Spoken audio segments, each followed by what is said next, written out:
Thank you for tuning in to Sapphire Snuggles Resource Zone TV. Today we're talking about an umbilical hernia.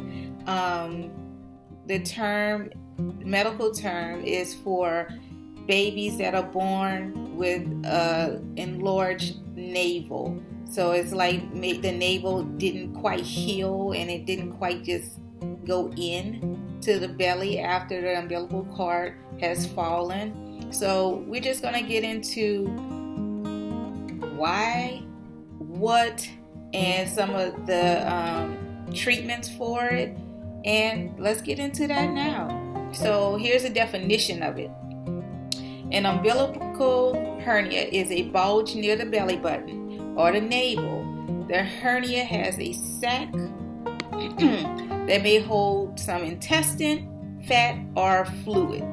So that's something that your doctor would have to figure out whether it has one of the three that's stuck inside of it, because a hernia is basically something just peeking through like a hole of the skin. That's all it is, a hernia. And so these tissues may bulge through an opening or a weak point in the stomach muscles. The weak spot forms when a muscle and other tissues around the umbilical cord do not close properly. So that's like another thing after you have a baby, what to look out for, like the proper care of the umbilical cord once the navel, once the umbilical cord falls. That's just another thing that you have to look out for to make sure that it's healing properly and it doesn't have anything pressing against it. And you wouldn't know it, but it happens.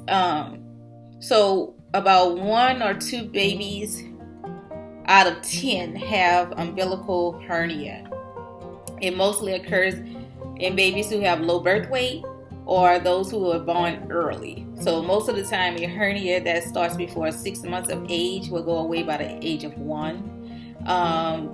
But some kids get or still have umbilical hernia when they are infants or toddlers, so it can be prolonged.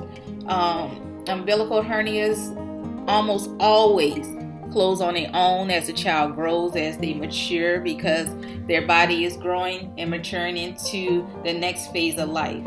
But sometimes surgery is needed and recommended by your pediatrician. But for the most part, the hernia doesn't hurt them at all. It doesn't pose an extreme threat. It's basically like a cosmetic thing. But if in the most rare instances that it happened, I'm going to discuss what to look for. So a hernia, it poses no risk except if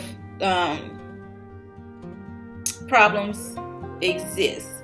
So here are some of the problems that may exist with your child's hernia. So pain around the belly button area, it becomes very tender, swelling, discoloration, especially in or around the belly button, vomiting. Vomiting is always that indicator of, hey, my baby is sick. We need to get some type of care immediately. Fever, always fever and vomiting are your best key factors into that. So if you notice of any of those symptoms, take your baby to the emergency room. Don't wait on anybody.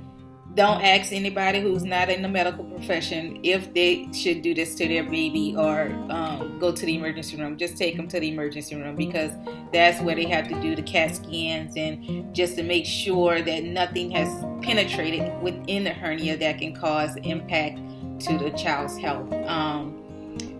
Another factor, your doctor may suggest surgery if the hernia is painful, larger than a half or a third of an inch, large, and it doesn't get smaller after the first 2 years of the child's life, gets trapped or blocks intestines. That is for extreme emergency, and that definitely requires a MD looking and surgery. So I hope this information was beneficial to you, and just make sure that's just one of those other things that you have to look for with your baby.